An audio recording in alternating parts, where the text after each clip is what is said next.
been here all night, have you? Been waiting for me. God blimey. Fair play, fair play. So, you must want the story about Christ Jesus and what I feel is connections to Glastonbury, maybe even Stonehenge.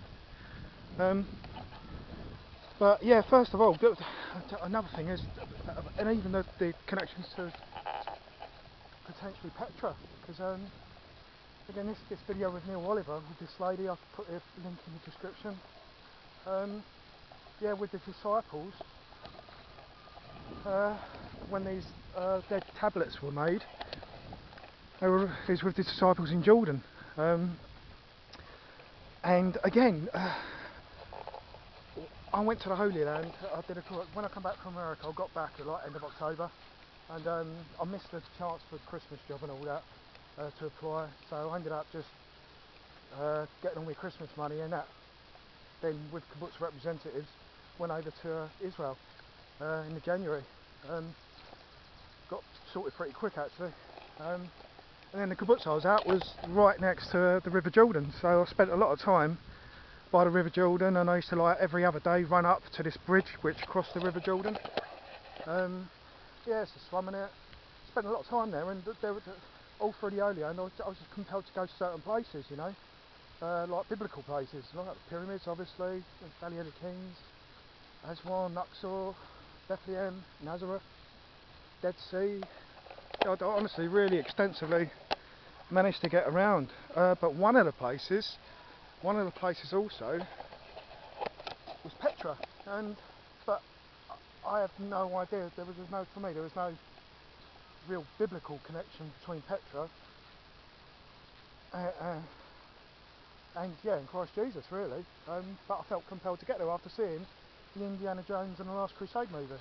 You know, we'll get onto that a little bit later.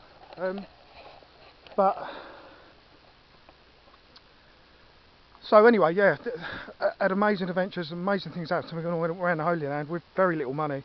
But in terms of Glastonbury, and what I was saying in a previous video, I really feel there is real validity in that Christ Jesus came to Glastonbury as a boy with Joseph, and even with the biblical scriptures and all that. They went to Egypt when he was like before he was 5, and my intuition, and this goes along with the legends, is that he'd come over to England or to Glastonbury, was trained by the Druids like between 5 and 7 years old.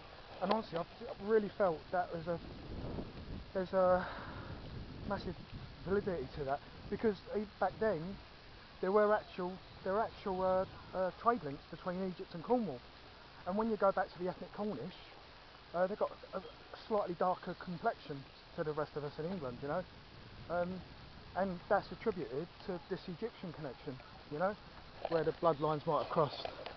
So there is validity there. There are a connection, like with the Silk Road going to India and to the east.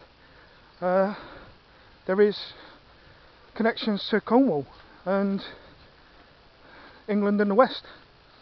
So, and if Christ Jesus did go to Glastonbury and was trained by the Druids to a certain extent, I'm sure he would have gone to, I've got a feeling, went to Stonehenge too. I'm telling you.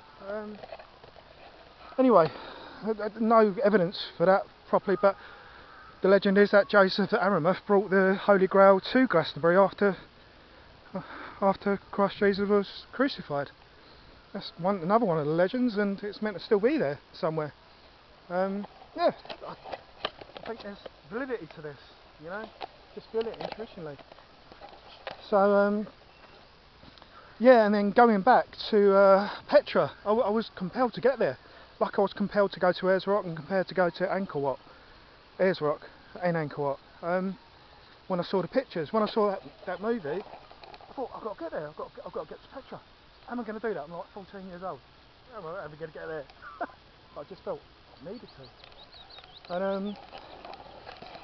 And then, I don't know, just turn them